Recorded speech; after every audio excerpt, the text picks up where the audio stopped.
di pohon yang beringin tadi yang gue merasa dipegang itu, gue tuh ngelihat sosok gede hitam.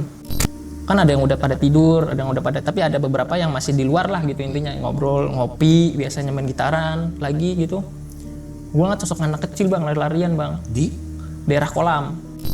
Nah di situ puncaknya tuh gue ngeliat sosok yang namanya kuntilanak merah bang. Kan namanya orang habis kencing kadang-kadang balikin badan gitu bang, mau balik lagi. Itu bang kuntilanak merah bang, terbang-terbang bang.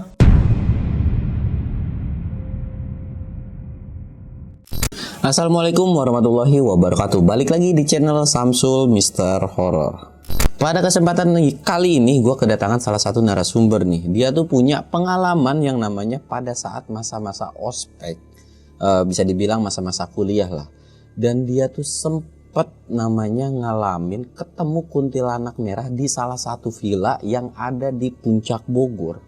Dan itu tuh bener-bener gila sih, gue pun ngedenger ceritanya tuh bener-bener serem banget, apalagi ketemunya sama kuntilanak merah kan. Nah buat lu yang pengen tahu ceritanya kayak gimana, lu tonton video ini sampai habis. Dan gue mau ngingetin buat lu pada nih yang mau support channel gue, jangan lupa like, comment, subscribe, dan share video gue ke banyak orang. Dan buat lu juga yang mau ikutan open trip atau jadi narasumber di channel gue, lu bisa kunjungi atau DM ke Instagram gue yaitu samsul.1010. Dan gak usah banyak bacot lagi, kita mulai ke segmen gosip horor. Gosip horor dimulai.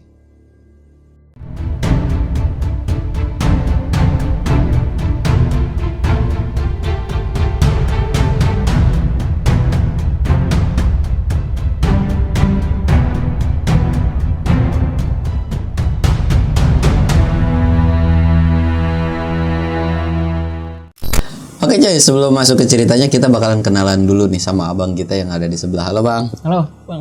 Namanya siapa bang? Nama gue aslinya Rizky. Cuma biasa dipanggil Bogel. Dipanggil itu Bogel. Nama tongkrongan lah, yang dari nama kecil gitu. Nah, tinggal di daerah Halim, Kampung Makassar. Buset, jauh juga ya ke sini ya? Deket bandara. Dekat bandara. Iya. Kesibukannya? Kesibukannya jadi karyawan ya bang. Nah, jadi karyawan swasta.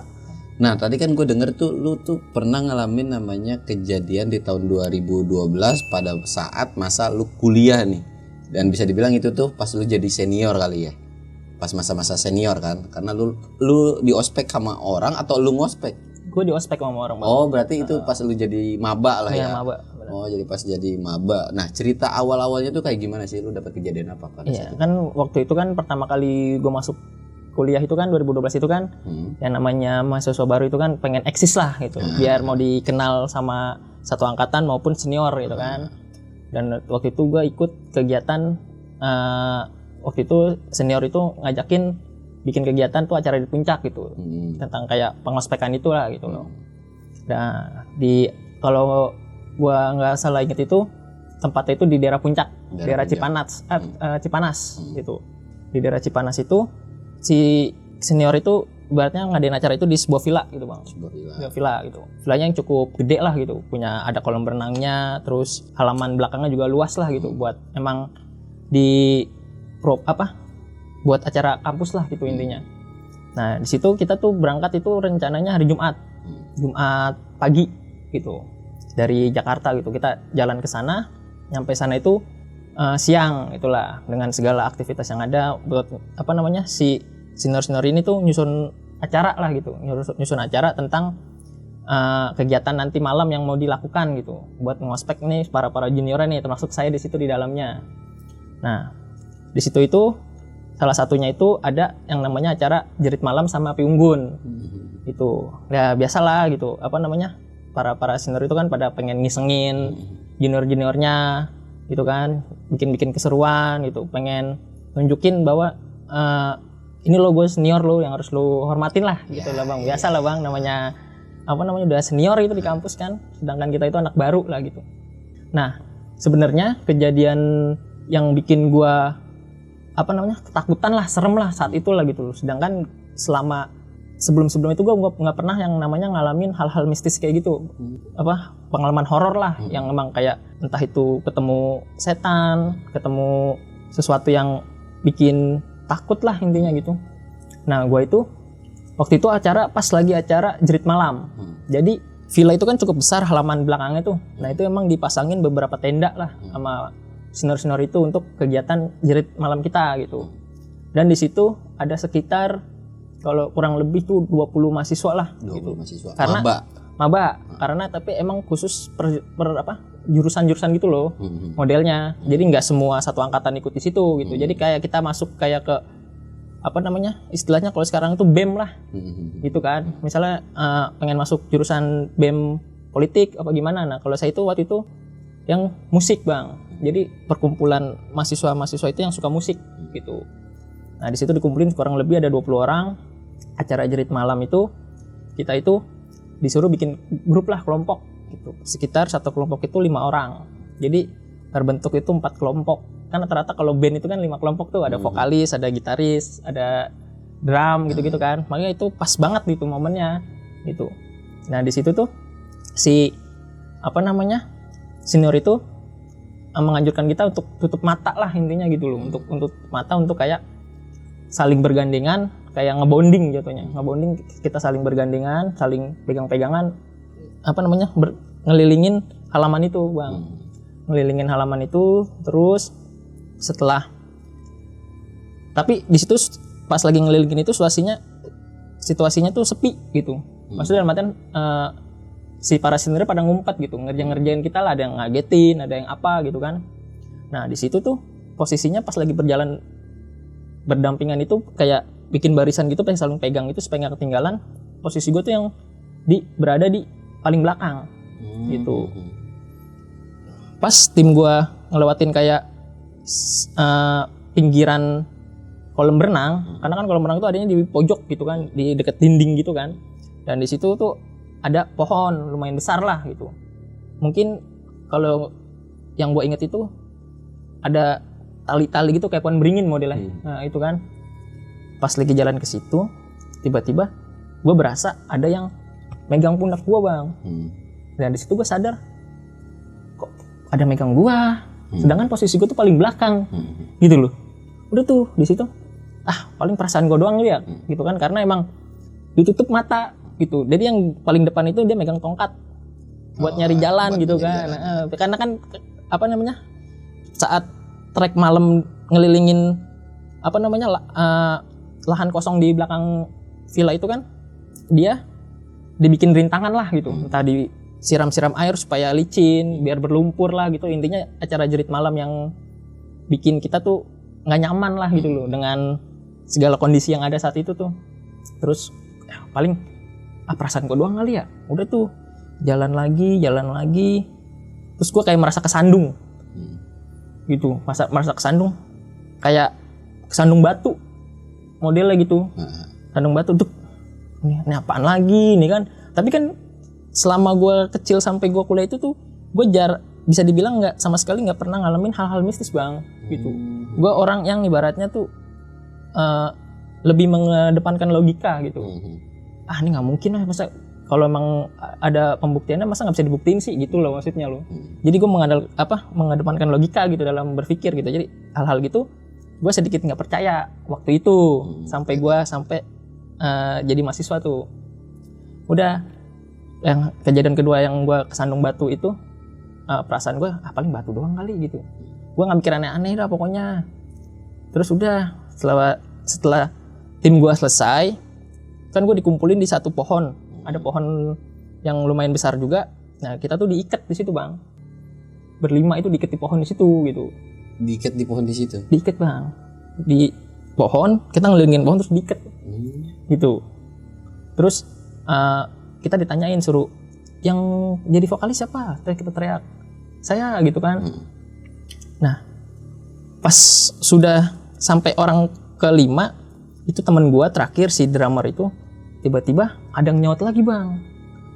Nyaut gimana? Ada setelah teman gua jawab, ya yang drummer siapa? Saya. Tiba-tiba ada suara lagi, kayak suara gema gitu loh. Suaranya kayak gimana? Suaranya kan ditanya yang jadi drummer siapa? Saya. Terus nggak selang lama nyebut juga saya gitu juga. Gitu. Sedangkan kita cuma berlima kan posisinya. Satu grup itu 5-5 bang. Nah di situ tuh gue udah merasa kok aneh banget, dari tadi udah 3 kejadian nih sama ini nih gitu loh. Apa namanya, suara kita berlima, kok tiba-tiba ada suara ke-6 gitu loh. Sedangkan tuh satu kelompok itu bergiliran bang. Oh jadi nggak yang barengan? Iya, masalahnya tuh kan lahannya emang cukup luas. Cuma kan kalau emang apa namanya acara kayak gitu kan, kalau nggak di tempat kayak hutan gitu kan pasti ketahuan dong apa namanya rencana-rencana yang dibuat sama senior lah gitu loh. Sebenarnya inti dari kegiatan itu kan emang buat ngebonding kan. Karena kan kalau setelah kita akrab sama satu tim atau enggak satu band nanti saat yang kita misalnya pentas gitu kan, jadi udah feel-nya dapat satu sama lain tuh. Udah tuh di situ tuh gue udah mulai kayak speechless lah gitu loh, udah kayak aduh lemes banget, ini ada apaan gitu kan. Sedangkan pengalaman gue misis tuh sama sekali nggak ada tuh.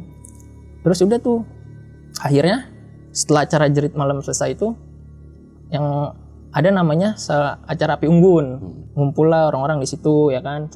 Jadi di situ tuh memang disediain yang tadi gue bilang, beberapa tenda itu ya setiap kelompok itu tidur di satu tenda itu bang. Jadi 5-5 isinya tuh. Berarti ada sekitaran 4 sampai 5 tenda plus senior-senior yang tadi ikut lah itunya. Udah tuh acara-acara situ kan ya udah acara api unggun tuh udah acara santai lah, intinya udah acara santai. Udah main gitaran, namanya anak band kan, bawa gitar udah pasti, bawa kahon dulu tuh. Udah pasti tuh bawa kahon. Dan itu pengalaman gue di hari pertama setelah sampai tuh malamnya, tapi itu acara malam. Dan itu jam berapa sih pas acara itu tuh? Acara itu mulai jam 12 malam bang. Oh jam 12 malam sampai? Sampai subuh. Oh, sampai jam 4 gitu. Nah emang udah selesai acara api unggun itu kan dulu langsung selesai tuh acara Jerit Malam sama api unggun, emang sengaja dibarengin kan supaya menghemat waktu lah. Di hari ketiga itu kita rencananya mau udah pulang gitu, pulang pagi ke siang itu persiapan untuk pulang lah. Nah jadi pengalaman gue yang di hari pertama api unggun itu yang gue tadi dipegang pundak gue, terus gue kayak kesandung, terus ngedenger suara apa namanya yang persis kayak temen gue, cuma itu suara ke-6 lah intinya gitu loh. Sampai acara api unggun selesai tuh nggak ada cerita lagi tuh, maksudnya nggak ada pengalaman apa namanya, nggak ada sesuatu kejadian lah, kayak kejadian lagi. Akhirnya di hari kedua masuk ke hari kedua itu, kita di hari kedua itu sama, tidak boleh tidur di kamar villa, tapi tetap di tenda itu bang. tetap di tenda itu. Cuma itu acara udah santai bang, acara santai lah gitu, acara santai, ibaratnya yang cuma saling ngobrol, saling kenal lah gitu loh. Udah nggak ada kegiatan yang emang harus diikutin lah gitu. Nah tapi di situ puncaknya malah bang, di hari kedua itu bang. Di hari kedua itu di pohon yang beringin tadi yang gua merasa dipegang itu, gua tuh ngelihat sosok gede hitam. Gede hitam. Di pohon apa lagi berdiri di samping pohon? Samping pohon bang. Samping pohon. Sosok hitam gede gitu. Cuma tingginya bisa dibilang setinggi pohon itu bang. Gitu. Karena kan kalau lu tahu villa-villa itu kadang-kadang di taman-taman atau nggak di lahan-lahan kosong belakangnya, halamannya belakang itu cuma lampu-lampu remang-remang gitu doang kan, yang apa namanya kuning-kuning. Lampu taman lah. Iya, lampu taman. Nah, tapi di situ tuh gue karena mungkin kesuges kali ya, kesuges apa namanya pengalaman mistis gue belum pernah ada gitu. Tiba-tiba itu udah kejadian di hari pertama itu 3 kali kejadian itu, gue kayak kesuges sendiri gitu bang, kepikiran. Namanya orang apa namanya baru ngalamin hal itu kan, gue ngeliat sosok gede bang, dan gue akhirnya tuh berpikir, gue tegesin lagi, bener nggak sih ya? Itu sambil ngerokok tuh gue bang, ngilangin panik lah intinya. Cuma situ gue nggak berani ngomong sama yang lain. Gue ya udah gue skip aja gitu, gue skip apa namanya, gue paling gue cuma halusinasi kali, kesuges, ke-trigger lah sama rasa takut gue yang pengalaman gue di hari pertama itu kan. Udah tuh. Terus nggak jauh dari situ tuh bunyi benda jatuh bang, kayak kelapa jatuh, jeduk gitu loh. Yang gue apa namanya nggak jauh dari pohon itu gitu. Ya gue samperin dong, penasaran kan gue. Tapi gue ngajak temen gue. Ngajak temen lo? Ngajak. Gue bilang, temen gue sih ngapain? Keliling-keliling aja. Gue penasaran. Semalam kita maksudnya dalam artian ngelewatin apa sih gitu loh. Nggak ada apa-apa bang. Nggak ada apa-apa. Tapi sosok itu udah hilang berarti? Sosok udah hilang. Jadi cuma kayak selibet terus gue tegesin lagi dia nggak ada. Gitu. Kadang-kadang suka gitu kan, maksudnya kadang-kadang kita kayak merasa ada ngikutin apa-apa kita, tapi pas kita lihat kayak nggak ada gitu. Nah gue samperin, nggak ada bang, nggak ada apa namanya, nggak ada benda jatuh lah gitu di situ gitu, nggak ada benda jatuh. Akhirnya ya udah tuh gue, emang lu ngapain sih kesini? Nggak, pengen ngeliat-ngeliat aja. Tadi malam tuh kita acara jerit malam itu sebenarnya ngelewatin apa sih gitu loh, karena kan setelah abis jerit malam terus ke api unggun itu kan kita udah capek bang jatuhnya bang, senang-senang dikit terus pada tidur kan, masalahnya kan gitu doang kan. Terus hari kedua paginya paling kita di dalam villa itu emang nggak boleh keluar ke halaman gitu. Udah tuh cuma pas tidur doang sama acara kita boleh keluar ke halaman itu yang ada tenda itu. Udah tuh abis itu udah sekitar jam 2-an malam itu kan ada yang udah pada tidur, ada yang udah pada, tapi ada beberapa yang masih di luar lah gitu, intinya ngobrol, ngopi, biasanya main gitaran lagi gitu. Gue ngeliat sosok anak kecil bang, lari-larian bang di daerah kolam. Dekat kolam. Karena kan posisinya ini rumah, sini ada halaman sedikit, kolam, halaman lagi bang. Cuma dia lebar gitu. Emang di apa namanya, villa itu emang cukup besar lah gitu, karena kita kesana itu emang bayar gitu loh, bayar ke senior buat nyewa villa itu gitu. Jadi bukan villa yang abang tau lah kalau daerah puncak, villa-villaan lah gitu. Iya. Itu bang, pokoknya intinya udah tuh ada anak kecil lari. Jadi antar tenda itu kan ada sekitar 4-6 tenda lah gitu loh. Udah lari gitu tuh antar tenda gitu bang, larinya bang. Nembus tenda atau enggak? Di balik tenda itu bang. Oh di belakang tenda. Jadi dia bolak terus kesini terus lari ke tenda sono gitu bang. Nah di situ kan makin takut ya. Bocah kecil bener. Kecil, tapi kan kalau sosok-sosok tuyul yang digambarkan sama kan botak ya. Ini enggak, anak kecil biasa. Anak kecil biasa. Rambut rapi gitu loh.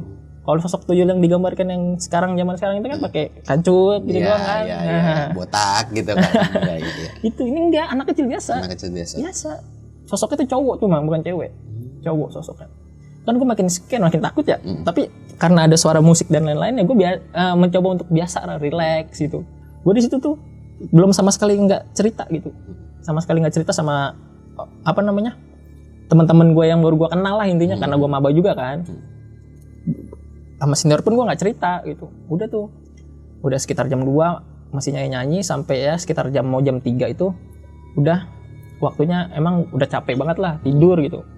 Udah tuh gue di situ emang satu tenda itu yang tadi gue bilang pertama isinya 5 orang kan, isinya 5 orang. Gue tidur, mungkin lu sebagai yang pernah tidur di tenda, kalau tenda isi 4 tapi diisi 5 kan sempit banget bang. Sempit ya. Nah kan di situ kan emang kita disediain SB lah, sleeping bag gitu kan, disediain sleeping bag. Itu sempit banget bang, karena kan puncak dingin juga kan, kalau cuma pakai sarung tembus lah. Kalau apalagi gue orang yang nggak kuat dingin orangnya. Dan gue emang kita disuruh prepare bawa SB masing-masing gitu. Udah kita gue pakai SB sekitar 10 menit gitu gue udah berasa tidur. Cuma pas udah sekitar 10 menit gue tidur tuh, gue itu merasa sempat mendusin, merasa gue tuh lega banget tenda gue bang. Kayak nggak ada orang. Iya persis kayak gitu. Gue tuh merasa kanan kiri gue nggak nyenggol orang. Sedangkan posisi gue tuh di tengah tidur. Karena gue nggak kuat dingin itu gue tidur di tengah. Gue minta di tengah karena gue nggak kuat dingin kan, walaupun pakai SB. Kalau enak kan lebih anget lah gitu loh. Kok perasaan gue lega gitu kan. Cuma gue nggak berani buka mata bang. Nggak berani gue. Karena emang udah bener-bener kayak ngelos gitu loh, ngelos gitu. Terus gue kepikiran lagi tuh sosok yang hitam. Itu yang gede. Iya, jadi gue tidur tuh setengah sadar bang. Setengah sadar, maksudnya dalam artian gue udah tidur tapi merasa ngelos tuh kayak setengah sadar. Gimana sih orang kayak tidur tapi merasa nggak tidur? Iya. Kalau lu pernah ngalamin pasti lu tahu rasanya gimana bang. Udah tuh, gue kepikiran itu. Nah terus nggak lama berselang itu dengar suara glutak di depan tenda bang. Di depan tenda glutak. Sedangkan pas terakhir jam sekitar 2:30 tadi kan udah pada masuk semua bang. Udah pada masuk tenda masing-masing lah intinya gitu. Dan senior pun di salah satu tenda itu nggak semuanya di situ bang. Jadi ada cuma kayak ada yang jagain aja lah gitu senior, beberapa sisanya tuh di dalam villa semua. Gitu. Wah gletak. Udah tuh. Akhirnya gue mencoba untuk beranikan diri bang. Gue melek, terus gue lihat kanan kiri. Temen gue komplit. Gue hitung, gue sempet ngitung. Oh, pas nih berlima sama gue. Udah tuh, tapi gue penasaran sama suara geletak-geletak. Geletak-geletak. Nah, sedangkan kan di luar itu masih ada sisa-sisa api unggun lah. Jadi masih ada cahaya gitu loh bang. Gitu masih ada cahaya. Cuma kan kalau di tenda kan lampu kita matiin kan. Walaupun ada kadang-kadang suka pakai lampu yang buat di tenda, tapi kalau mau tidur pasti dimatiin kan. Yeah. Nah, gue nengok ke depan itu ada bayangan bang. Bayangan apa? Kayak ada bayangan hitam gitu. Kan namanya di balik tenda kan pasti kayak ada bayangan gitu. Kalau ada orang pun kadang kayak bayangan kan. Udah tuh, gue ngeliat. Dan itu posisinya orang jongkok gitu bang. Jongkok? Iya. Bayangan itu posisi jongkok. Dan lagi nginiin barang-barang lah. Geletak. Kayak lagi main. Nah gitu. Tapi sosoknya itu nggak kecil. Bukan anak kecil yang tadi. Karena itu sosoknya kayak sosok anak gede. Orang dewasa. Karena posisi jongkok. Karena anak kecil kan nggak perlu jongkok. Pasti udah ketara dong. Kalau di tenda paling berapa sih anak kecil gitu kan. Udah tuh gua jadi kagak menikmati inilah bang, momen-momen di situlah jadinya tuh, karena pertama udah diisengin yang tangan ini gitu kan, terus nyandung sesuatu gitu kan, pokoknya udah hal-hal mistis itu udah ini banget lah, kental banget di situ gitu. Terus mungkin gua kesuges gitu loh, jadi kesuges gitu kan. Udah tuh akhirnya tak gua tidur lagi. Dan lu nggak sempat ngebuka? Gua nggak berani bang. Oh nggak berani? Nggak berani sama sekali bang, kagak berani sama sekali. Emang dasarnya gue emang orang penakut bang, gitu. Dasar orang penakut dan belum pernah ngalamin mistis. Jadi ya udah dah, gue anggap biasa aja gitu dulu. Gue losin dulu lah, gue biasa gitu. Udah habis itu gue tidur lagi, coba tidur lagi. Jam 3:30 mau subuh gitu. Gue mau kebelet kencing bang, kebelet kencing. Cuma kan kita nggak boleh masuk ke villa bang, masalahnya bang, nggak boleh masuk ke villa sama sekali tuh. Akhirnya gue coba bangunin temen gue, nganterin gak ada yang mau bang. Ya udah akhirnya gue terpaksa lah ngambil senter, keluar tuh gue. Ngambil senter keluar, gue nyari tempat spot untuk kencing itu di daerah belakang tenda. Nah di situ puncaknya tuh gue ngeliat sosok yang namanya kuntilanak merah bang. Persis di belakang tenda itu bang. Di belakang tenda? Tapi posisinya tuh setelah gua kencing. Setelah lu kencing? Di belakang gua. Jadi gua kencing dulu. Kan namanya orang habis kencing kadang-kadang balikin badan gitu bang. Mau balik lagi. Itu bang kuntilanak merah bang. Terbang bang. Shit. Yang kan gua nggak percaya hal kayak gitu ya. Paling senior nih ngisengin. Gitu loh. Dan gua pun nggak tahu waktu itu bahwa tuh ada kuntilanak merah gitu. Bahwa ada sosok kuntilanak. Selama ini kan ceritanya kan hanya kuntilanak putih. Iya. Gitu loh. Pakaiannya putih dengan rambut panjang gitu, sosoknya cewek gitu kan. Nah di situ gue ngeliat sosoknya tuh pakai baju merah bang. Dan dia bersuara masalahnya. Suaranya gimana? Ketawa atau gimana? Cuma kayak gitu doang bang. Gitu. Udah tuh.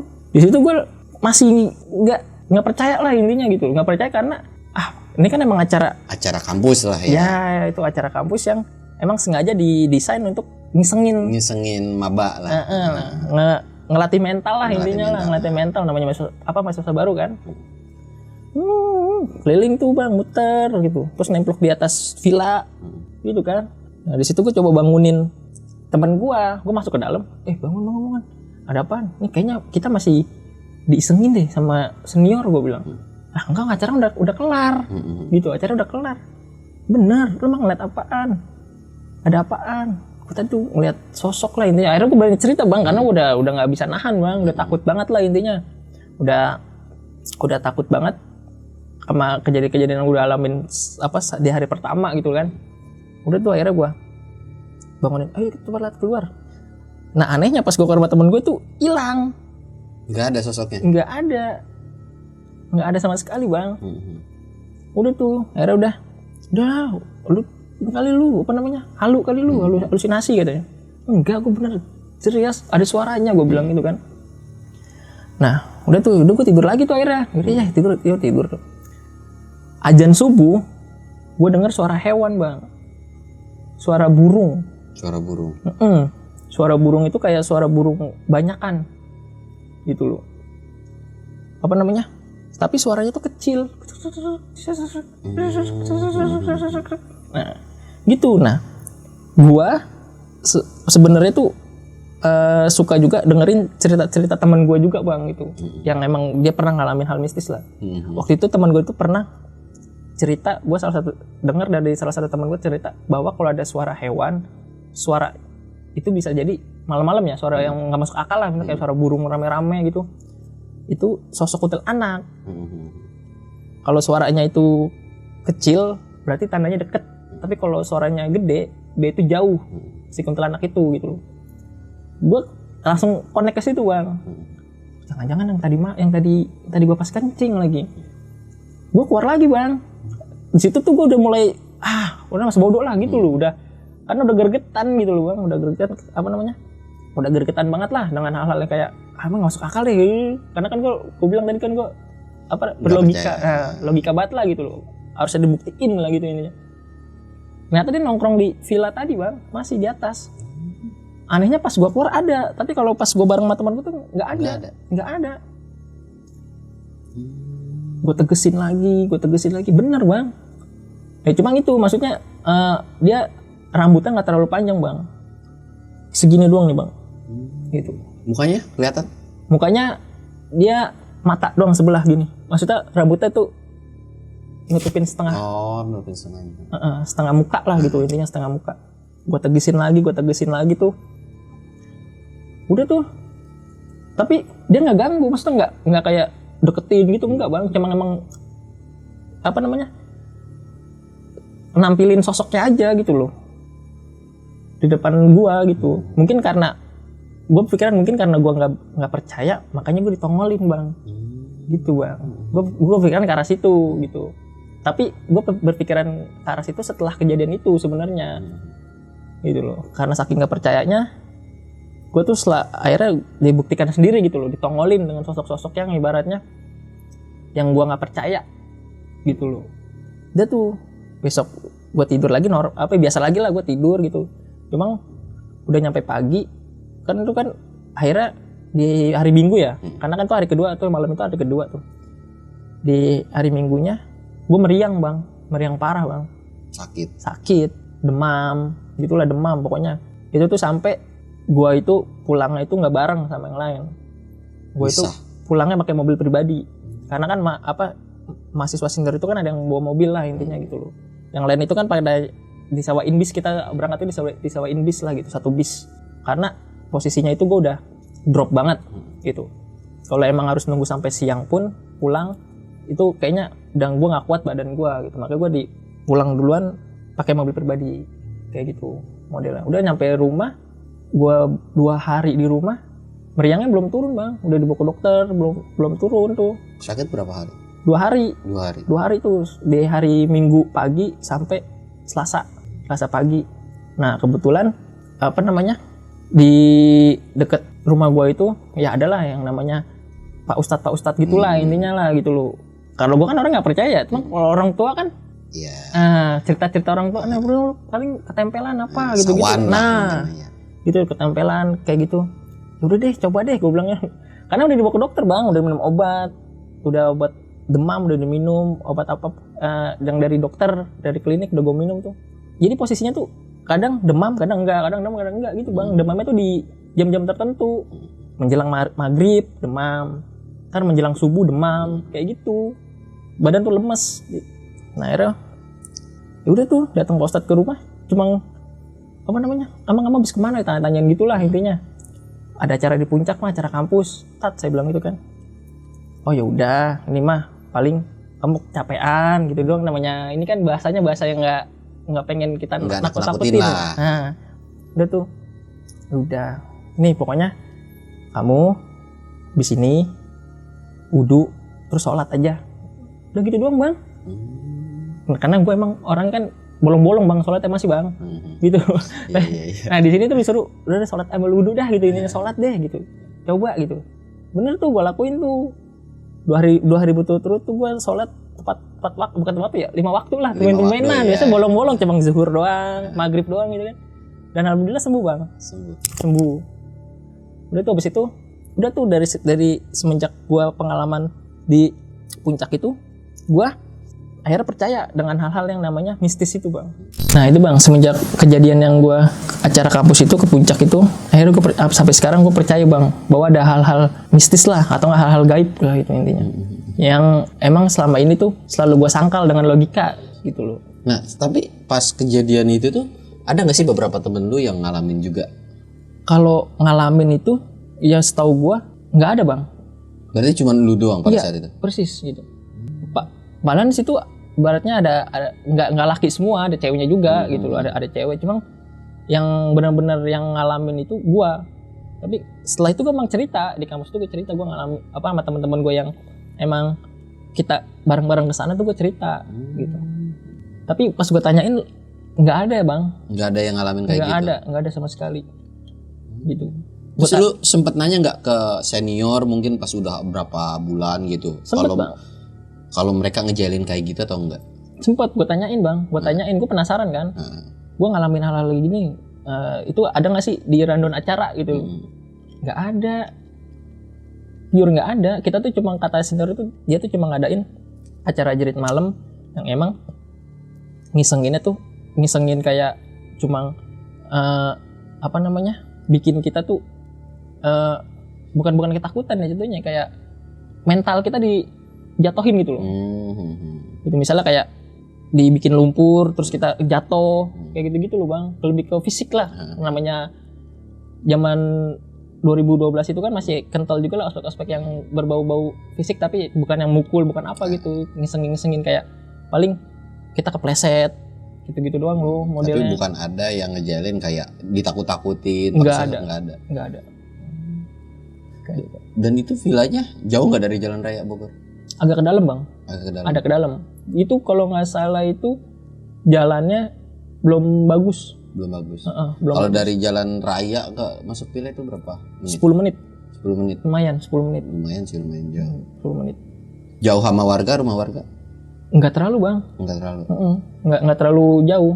Cuma maksudnya emang dia tuh villanya agak ke atas. Gue lupa nama villanya sih, karena udah lama banget kan. Dan gue pun sekarang udah jarang ke puncak. Macet bang. Iya bener sih. Jangan ke puncak dah. Capek. Capek sama macetnya. Gitu. Pokoknya tuh jauh lah intinya dari jalan raya, lumayan 10 menit lah gitu. Tapi emang villanya gede dan nggak kelihatan angker bang. Masalahnya tuh nggak kelihatan angker. Nggak kelihatan angker. Villa normal biasa aja, cuma emang villanya tuh bangunannya nggak terlalu gede, halaman yang gede bang, halaman belakangnya. Makanya kita buat acara di situ. Gitu. Dan di situ pun ada yang namanya pohon beringin gede. Ada bang, pohon beringin. Iya sih, itu pohon paling serem sih kalau di mana-mana, kayak nggak tahu sih, emang serem aja kalau ada pohon beringin ya. Kalau pohon beringin kan gampang ciriinnya bang, gantungan kayak Tarzan itu loh. Tarzan, nah itu udah pasti pohon beringin itu. Aduh, anjir, iya sih, apalagi ngeliat kuntilanak merah. Yang gue denger aja katanya kalau kuntilanak merah itu lebih galak. Oh. Katanya, cuman gue juga nggak tahu. Set ya, villa serem ya, gimana ya. Tapi kondisi di situ tuh ada kuburan kah atau apa selain pohon villa itu? Nah, masalahnya kan kita kan nggak boleh keluar villa juga kan bang. Oh iya sih. Nah itu kita aja masuk ke bangunan villanya aja tuh nggak boleh. Semua peralatan barang-barang kita tuh ada di tenda semua. Gitu.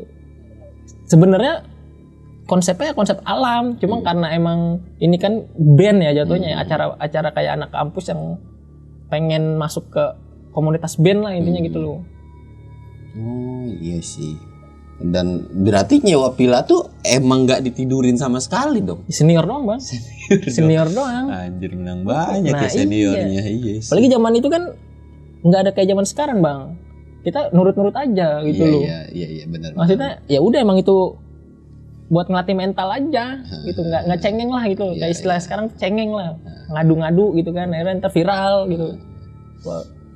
Tapi ya buat gue sih serem sih ya, walaupun mungkin dari lu semua udah ada yang pernah ke villa Bogor ya, nggak tahu sih, ada yang villa serem, ada yang enggak, ada yang plus juga ya. Mungkin lu yang pernah ke Bogor lu tau lah kondisi villa Bogor tuh kayak gimana gitu kan. Tapi ya gue akuin cerita kali ini sih serem sih, apalagi ketemu kuntilanak merah. Dan apalagi kuntilanak merah itu yang gue denger memang katanya sih lebih jahil daripada kuntilanak biasanya. Dan setahu gua, menurut cerita orang-orang, kuntilanak merah itu ya pokoknya paling barbar lah. Tapi ini dia nggak terlalu diparahin banget kan, cuman sebatas nongol nangkring di atas villa doang kan. Ditongolin sosoknya gitu. Aduh, ya pokoknya ketika lu main kemanapun ya pokoknya lu safety, lu tanya-tanya. Ya bukan berarti lu harus percaya sih. Ada baiknya lu tahu kalau ada kenapa-napa pun, oh lu udah paham nih tentang villanya gitu kan. Dan setelah misalkan lu ngalamin kejadian sesuatu hal, apalagi ini tentang ospekan masa kuliah gitu kan, lu bisa tanya nih setelah kejadian ospek itu, atau lu tanya nih ospek tuh diapain aja sih, atau lu tanya kayak gimana. Berarti kalau memang itu usil dari senior ya udah gitu. Tapi kalau bukan kan itu harus jadi waspada lu juga. Dan biasanya pun kalau orang baru-baru pertama kali, setahu gua biasanya tuh suka dikasih sakit kayak gitu. Siapapun orang, beberapa orang ada sih tipikal orang yang kalau ngeliat penampakan selesainya tuh biasanya langsung kayak sakit, meriangan dan lain-lain ya. Walaupun nggak dibenarkan kalau itu tuh hasil dari karena ngeliat setan ya, kita juga nggak ada yang tahu. Tapi ada yang beberapa percaya kalau itu tuh gara-gara setan gitu. Tapi ya antara percaya dan enggak ya udahlah, terserah dari kepercayaan lu masing-masing aja. Nah mungkin gue ceritanya tuh cukup sekian aja kali ya. Dan kalau lu mau lebih kenal sama Bang Bogel ini, nanti gua akan cantumin Instagramnya di deskripsi gua. Dan terlepas dari cerita ini ada manfaatnya atau enggak, silahkan lu nilai sendiri. Kalau ada baiknya silahkan lu ambil, kalau nggak ada pun ya udah buat peneman lu tidur aja. Gua Samsul undur diri dan Bang Bogel juga undur diri. Assalamualaikum warahmatullahi wabarakatuh.